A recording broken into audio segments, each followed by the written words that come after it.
Hello and welcome to ITV News. The headlines on Channel this evening. A painful problem. New plans could see the end of the blight of derelict greenhouses on Jersey's landscape, but fresh concerns tonight that it could lead to a barrage of new building.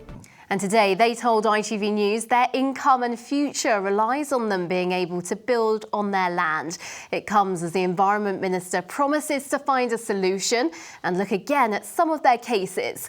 But there are fears that the greenhouses could be replaced by something worse: more houses on the island's limited land. The remains of a once thriving Channel Island industry. Growers say their business is dead, and this is the graveyard they've been left with. The glass houses will fall into the ground. I won't have an income, and my family will have the burden of picking it up when I'm not here. Kevin has 6 acres of land covered by greenhouses that are no longer needed, and he's been battling for more than a decade for development on his land. Hustled out of the growing trade by competition, Jersey food producers now face tight planning restrictions. And the Jersey Farmers Union say demolishing the greenhouses can cost up to £200,000 an acre. It's incredibly expensive. I mean, these greenhouses have pretty big foundations. In a lot of cases, the soil's been taken away, and to return it back to agriculture is nigh on impossible. The Constable of St Clement says returning the sites to agriculture is the ideal solution, and he doesn't want more housing in built-up areas. The growers themselves don't want to get rid of the greenhouses, except unless they get planning permission to build a number of houses and, as I say, make several millions of pounds. Other people, like myself, would like to see them, as they should be, returned to agriculture. Overdevelopment isn't going to happen, says the Environment Minister. He's now writing to growers to look again at their cases. But what I'm not doing is proposing to turn derelict glasshouses into housing estates. What I'm saying to the owners is, your glasshouse site is derelict. If you'd like to consider returning it to a field, I might, in exceptional circumstances, grant you a certain amount of development permission in return for the expense of returning that glasshouse site to a field. That's hope then, where previously there'd been little. Like the greenhouses, relations between politicians and growers have been crumbling for a decade. They'll now be wanting the states to walk the walk, rather than just talk.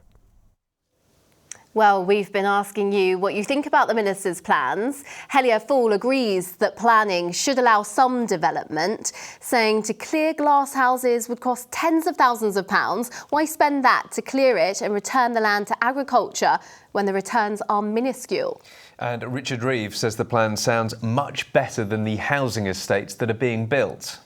But Valerie LeBlanc disagrees, saying landowners should be made to clear these. It's on their land and they should clear them up at their expense. Next tonight, for thousands of young islanders, this evening will be one of the most anxious and nerve-wracking of their lives so far. That's because tomorrow, pupils across the bailiwicks will receive their GCSE results, grades that many consider will determine their future. Experts have already said the pressure around GCSE results is leading to an increase in the number of youngsters suffering from mental health problems. Is there more pressure today than ever before, do you think? I think as a society we put a lot of pressure, parents, teachers. And James, you mentioned not to panic, and you also mentioned some of the help that people can get there. But what about their nerves tonight? Any advice for them?